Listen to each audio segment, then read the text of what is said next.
ኢትዮጵያ ህዝባን ሃፍታን አዋዲዳ ቁጠባዊ ማሕበራዊ ፖለቲካውን ምዕባለን ምርግጋጽ ኣብ ዝሓለፉ ዓመታት ዝተፈላለዩ ንጥፈታት ክትውግን ጸኒሐያ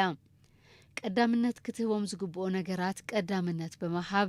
ቁጠባዊ ማሕበራዊ ፖለቲካውን ዲፕሎማሲያውን ምዕባለታት ንምዕዛዝ ዝሕግዙ ዛዕባታት ብምውጋን ኣብ ዝሓለፉ 5 ዓመታት ዘመዝገበቶም ዓወታት ዝድስስ መደብ ሒዝና ቀሪብና ለና ንክትከታተሉና ንዕድም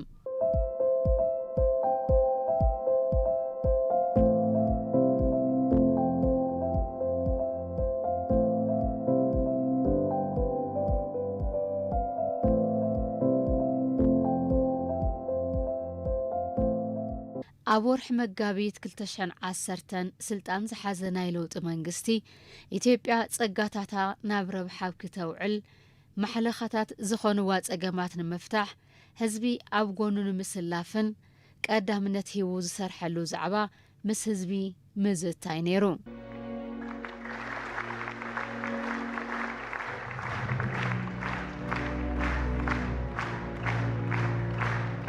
24 መጋቢት 2010 ዓመተ ምህረት ቀዳማይ ሚኒስትር ኮይኖም ዝተሸሙ ቀዳማይ ሚኒስትር አብይ አሕመድ ኣብ ኢትዮጵያ ዘሎ ውሽጣዊ ጸገም ንምፍታሕ ምስ ህዝቢ ዝገበርዎ ዘተ ብምቕጻል ናብ ጎረባብቲ ሃገራት ብምምራሕ ምስተን ሃገራት ዘሎ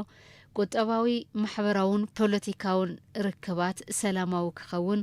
ክጠናኸርን ሰሪሖም እዮም በዚ ድማ ኢትዮጵያ ኣብ ሕብረት አፍሪካ ኢጋድን ካልኦት ዓለም ለኸ ትካላትን ዝነበራ ዕዙዝ ግደ ተጠናኺሩ ክቕጽል ልዑል እጃም ከም ዝነበሮ ሓበሬታ ሚኒስትር ጉዳያት ወጻኢ የመልክት ቀዳማይ ሚኒስትር አብይ አሕመድ ኣብ ኢትዮጵያ ዝጸንሑ ጸገማት ንምፍታሕ ዝገበርዎ ጻዕሪ ብፍላይ ምስ ጎረባብቲ ሃገራት ሓዊሱ ኣብ ዝተፈላለያ ክፍለ ዓለማት ምስ ዝርከቡ ሃገራት ስጦም ዲፕሎማሲያዊ ርክብ ንምፍጣር ንዘወፈይዎ ስራሕ ኣብ 2019 ዓመተ ፈረንጂ ሽልማት ኖቤል ተሸሊሞም እዮም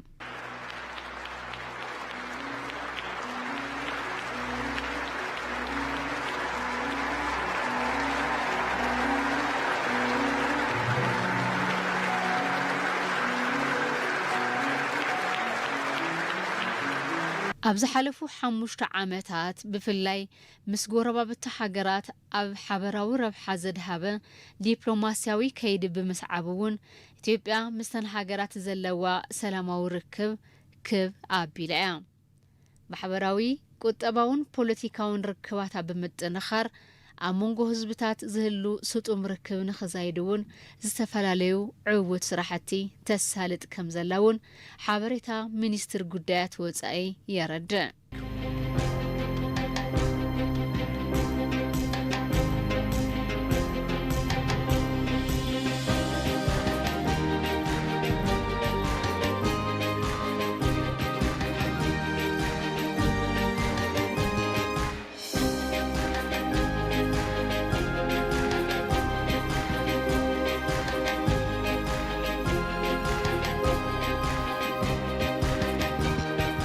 ኢትዮጵያ ኣብ ዝሓለፉ ዓመታት ዘጋጠማ ውሽጣውን ደጋውን ጸገማት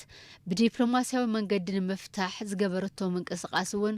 ዕውት ምንባሩ ካብ ሚኒስትር ጉዳያት ወጻኢ ዝተረኸበ ሓበሬታ የመልክት ብፍላይ ኢትዮጵያ ዘጋጠማ ውሽጣዊ ጸገማት ብምብላጽ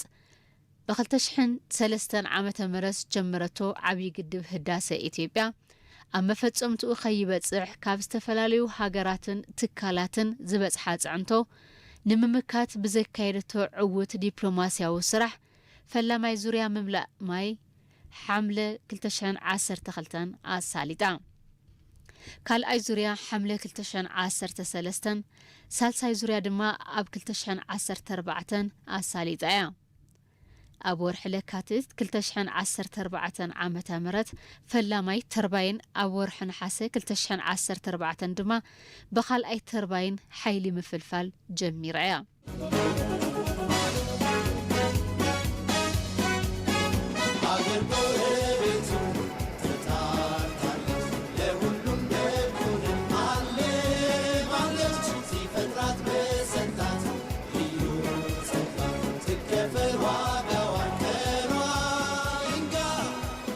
Ethiopia,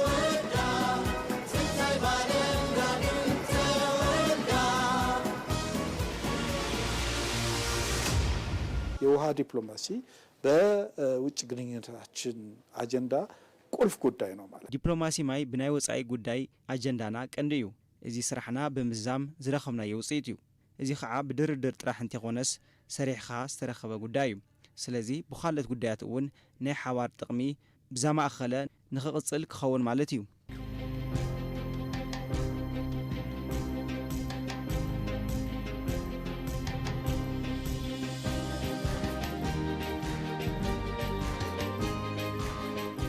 ካላት ውፅኢታውን ክኾና ብሕግዝ ተደገፈ ኣሰራርሓ ንኽስዕባን ንምሁራት ጻውዒት ብምግባር ንሃገሮም ኣብ ዝጠቕሙሎም መንገድታት ሕግታት ክመሓየሹ ተገይሩ እዩ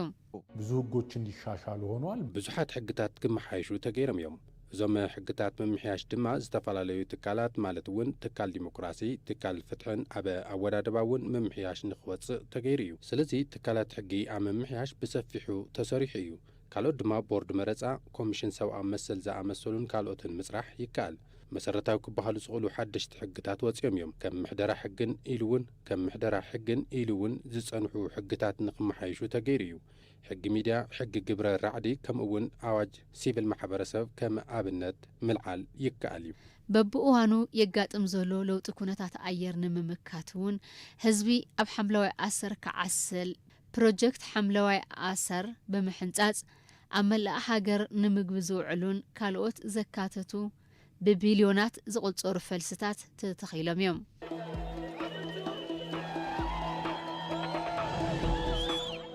ኢትዮጵያ ንቁጠባ ዓለም ዘናግዐ ዝርግሐ ቫይረስ ኮሮና ሓዊሱ ንዕቤት ቁጠባ ዝሃስዩ ብዙሓት ውሽጣውን ግደማውን ጸገማት እኳ እንተጋጠምዋ ነቶም ጸገማት ክምክቱ ዝኽእሉ ቁጠባዊ ከነቃቅሑ ዝሕግዙ መማሓየሺ ሃገር በቀል ቁጠባ ብምሕንጻጽ ተግባራዊ ትገብርላ እቲ መማሓየሺ ሃገር በቀል ቁጠባ ንኹሎም ዘፈራት ጠመተ ብምሃብ ኢትዮጵያ ዘለዋ ዓቕምታት ናብ ረብሓ ብምውዓል ዕቤታ ከተረጋገጽ ዝሕግዝ እዩ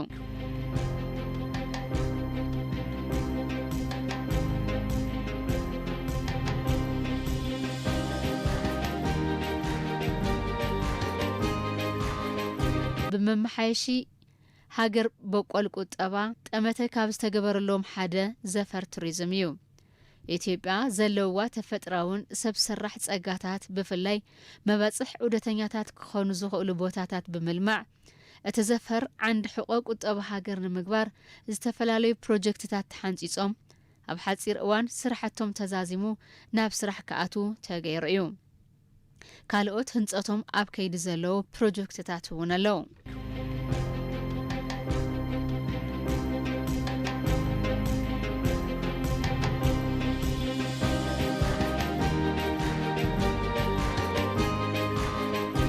ጎና ጎን መንግስቲ ዝሰርሖም ዓበይቲ ፕሮጀክትታት ዝተፈላለዩ መርሃ ግብርታት ብምሕንጻጽ ሰብ ሃፍቲ ዝሳተፍሎም ፕሮጀክትታት እውን ብእዋኖም ክዛዘሙ ምስሊ ሃገር ክቕይሩ ካብ ኣሓሊፉ ተወሳኺ እቶትን ዕድል ስራሕን ዝርከቡ ንጥፈታት እውን ይሳለጥሎም ኣብ ዝሓለፉ 5 ዓመታት ዘፈር ቱሪዝም ንምዕባይ ገበታ ንሸገር ገበታ ንሃገር ኣብ ቀረባ እዋን ድማ መርሃ ግብር ንወለዶ ዝብሉ ፕሮጀክትታትን ብምሕንጻጽ በርከት ዝበሉ መስሕባት ዑደተኛታት ዝኾኑ ስፍራታት ሃኒጻ ተልምዕላ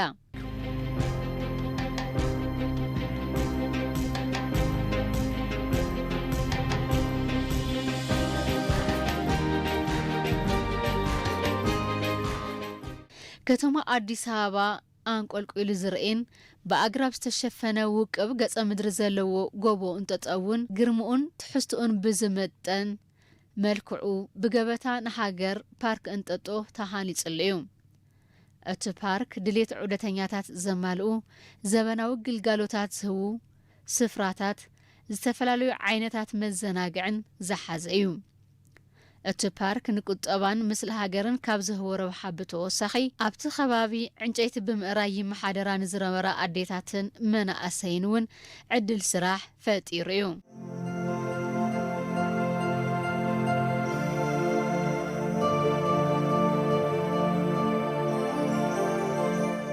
እዚ ከተማ አዲስ አበባ ናይ ኣብ ከተማ አዲስ አበባ ካብ ዝተሃነጹ ፕሮጀክትታት ህፃናት ሰገናትን መናእሰይን ክዘናግዕሉ ሰፊሕ ጠመተ ተገይሩሉ ዝተሃነጸ ፕሮጀክት ወዳጅነት እውን ኣብዛ ከተማ ይርአ ዘሎ ሕጽረት መዘናግዒ ህፃናትን መናእሰይን ክፈትሕ መናእሰይ ኣብ ዘይድሊ ቦታ ከይውዕሉ ተስፋ ተገይሩሉ ዝተሃነጸ እዩ። የጠንካራ ቤት ጥንካሬ መለኪያ አንዱ መሰረቱ ነው። መሰረቱ ጠንካራ የሆነ ቤት ብዙ ችግር ሊቋቋምና ለረጅም ጊዜ ሊያገለግል ይችላል። ሀገር መሰረቷ ትውልድ ነው። መለክዒ ጥንካረ ገዛ መሰረቱ እዩ። መሰረቱ ጥንኩር ዝኾነ ገዛ ብዙሕ ጸገም ክጻወርን ንነዊሕ እዋን ከገልግል ይኽእል እዩ። ንሃገር መሰረታ ወለዶ እዩ። ጥንኩር ወለዶ ዘለዋ ሃገር ጸገም ትጻወር ንመከራ ትሻገር ከፈተና እውን ከይትናወፅን ኣይትፈርስን። ነዚ እንትበሃል ዝፈረሰ ርእሲ ሃገር ከም ዘፍርስ ዝፈረሰ ሃገር ድማ ወለዶ እውን ከም ዘፍርስ ኩሉ ዝተሃነፀ ወለዶ ድማ ሃገር ይሕሉም ይከላኸል ይሃንጽ። እዚ ፕሮጀክት ከመርኣያ ዝውሰድ እዩ። ደቅና መውዕሊ መሕሰቢ መዘናግዒ ስፍራ ምርካቦም ሃገር ንምህናጽ ኣዝዩ ዝሕግዝ ነገር እዩ።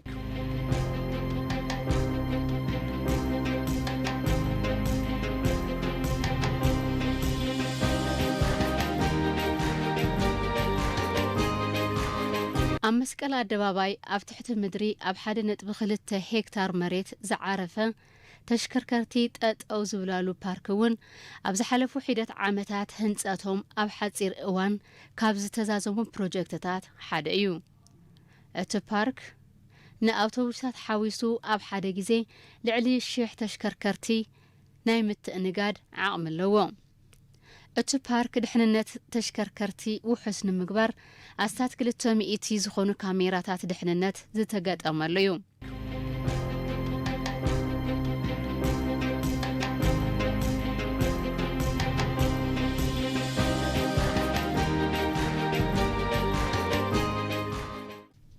እቶም ፓርክታት ከተማ ኣዲስ አበባ ከም ሽማ ንምምልኻዕ ዝኽእሉ ፕሮጀክትታት ምዃኖም ከንቲባ ምምሕዳር ከተማ አዲስ አበባ አዳነች አቤቤ ገሊጸን እየን። አዲስ አበባ እንደ ስሟ አበባ የሚያደርጓት እነኚህ ትልልቅ ፕሮጀክቶች ትርጉማቸው ብዙ ነው። አዲስ አበባ ከም ሽማ ዝገብርዎ እዞም ዓበይቲ ፕሮጀክትታት ትርጉሞም ብዙሕ እዩ። ንኣብነት ነቶም ውስናት ጸሪሕና እንተልዒልና እንጦጦ ፓርክ ሓድነት ምልክት አዲስ አበባ ዝኾነ ፕሮጀክት ማዘጋጃ ቤት ካብ ጎደና ቸርችል ክሳብ መስቀል ኣደባባይ ዘሎ መንገዲ ከምኡ እውን ጎደና ፑሽኪን ጎተራ ኡራኤል እንትንርኢ ከባቢ 4 ኪሎ ዘሎ ቅድም ኢሉ ዝነበረ መልክዓን እትሎም ዘሎ ኣወዳዲርና ኣነጻጺርና እንትንርኢ ሓድሽ ከተማ ከም ምህናጽ ብዝመስል መልክዑ ሓደ ፕሮጀክት ምስተኻሊ ፕሮጀክት ተጣዓዒሞም ተናቢቦም ብሓባር ንአዲስ አበባ ሓድሽ መልክዕ ዝሃብዋ ምዕባለ አዲስ አበባን ዝምስክር እዩ። ነዚ ሓድሽ ወለዶ ንምርምርን ምህዞን ቴክኖሎጂን ከበረታትዕ ተገይሩ ኣብ ከተማ አዲስ አበባ ዝተሃነጸ ሙዚየም ሳይንስ እውን ኣብ ዝሓለፉ ዓመታት ካብ ዝተሃነጹ ዓበይቲ ፕሮጀክትታት ሓደ እዩ። እቲ ብዝተፈላለየ ጥበብ ህንጻ ዝተሰርሐ ሙዚየም እዋኑ ዝጠልቦም ሓሳባት ሳይንስ ቴክኖሎጂን ስራሕቲ ምህዞን ዝምዕብልሉ ዘመናዊት ኢትዮጵያ ክትህነጸሉ ተተሊሙ ዝተሃነጸ እዩ። እዚ ቦታ የሚታየው ኤግዚቢሽን ስለ ግብርናም ኣብዚ ቦታ ዝረአ ኤግዚቢሽን ብዛዕባ ሕርሻ፣ ኢንዱስትሪ፣ መዓድን፣ ቱሪዝም ዘይትንክፎ ዓውዲ የለን። መብዛሕትና ንመሃረሉ እንድነቐሉ ሓሳባት ተሃልዮምና ነካፍለሉ ናይ ቢዝነስ ሓሳባት ዘለዎም ሰባት እውን ኣብዚ ምስ ዘለው ስታርትስ ኣፕ ዘቕርቡ ህፃናት ብምዃን ብምትሕባር ሓበራዊ ኩባንያ ቢዝነስ ዝፈጥሩሉ ዓውዲ ስለ ዝኾነ ኢትዮጵያውያን ነዚ ዕድል ብስፍሓት ንኽጥቀሙሉ ከተሓሳስብ ይደሊ።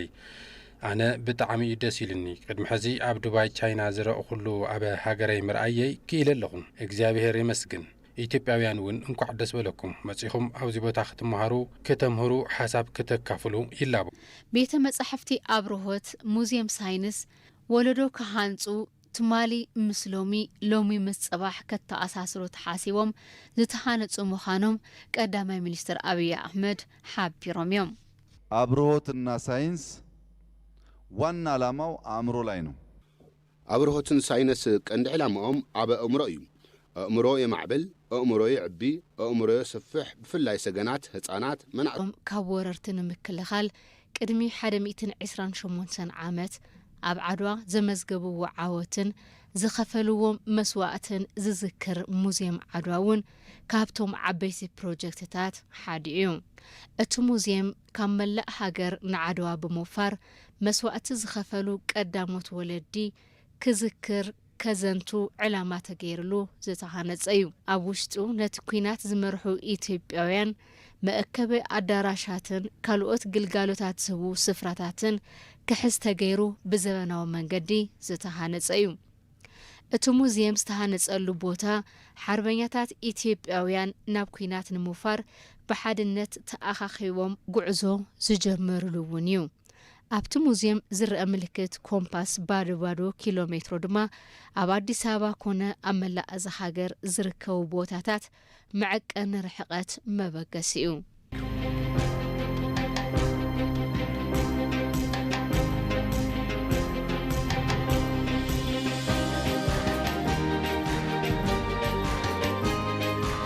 ኢትዮጵያ ኣብ ዝሓለፉ ዓመታት ዝጀመረቶም ዓበይቲ ፕሮጀክትታት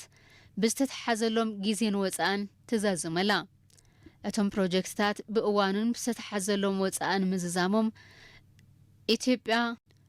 ብዝደናጎይ ፕሮጀክትታት ተውፅኦ ዝነበረት ተወሳኺ ግዜን ወፃእን ብምድሓን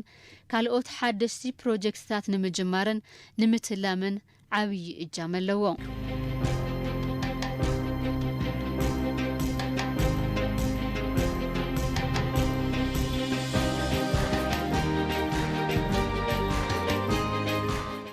ምልማዕ መባጽሕ ዑደተኛታት ኣብ ዕቤት ሃገር ዘለዎም ልዑል ጥቕሚ ብምርዳእ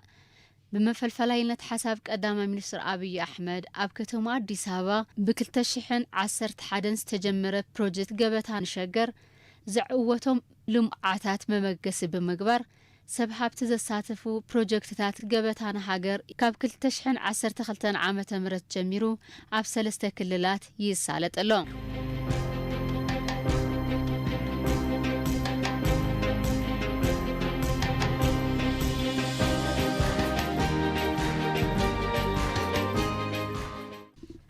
ፕሮጀክትታት ኢኮቱሪዝም ወንጪ ጨበራ ጩርጩራ ጎርጎራን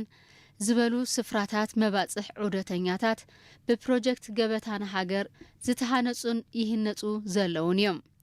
እቶም ፕሮጀክትታት ኣብቲ ከባቢ ዘሎ ኣዝዩ ውቅብ ገጸ መሬትን ውህሉል ተፈጥራዊ ሃፍትን ብምውዳድ መስሕብ ዑደተኛታት ብምግባር ኣብ ምዕባለ እቲ ከባብን ዕቤት ቁጠባ ሃገርን እጃሞም ኮፍዩ ነበርቲ ተኸባቡን ካብቲ ፕሮጀክት ተረባሕቲ ብዝኾኑሉ ኣገባብ ይህነጹ ዘለዉ ፕሮጀክትታት እዮም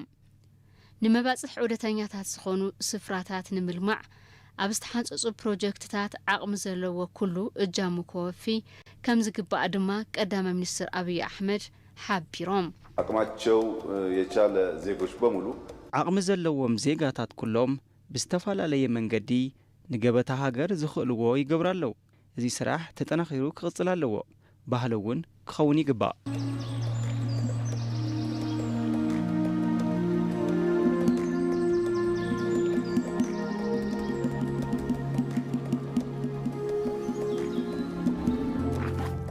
ንናብራን ስራሕን ምቹብ ኣብ ዘይኮኑ ስፍራታት ዝነብር ህዝቢ ኣብ ዝሐሸ ከባብን ኣባይትን ንኽነብር ብመንግስቲ ዝተጀመረ ግልጋሎት ሰናይ ፈቃድ እውን ዜጋታት ኣብ ዝሐሸ ቦታን መንበርን ክነብሩ ገይሩ እዩ እቲ ግልጋሎት ብምስፋሕ ብርክት ዝበሉ ዜጋታት ተረባሒ ከም ዝገብርን ዓቕሚ ዘለዎ ኩሉ እጃሙ ኮወፍን እውን መንግስቲ ፀዊዑ እዩ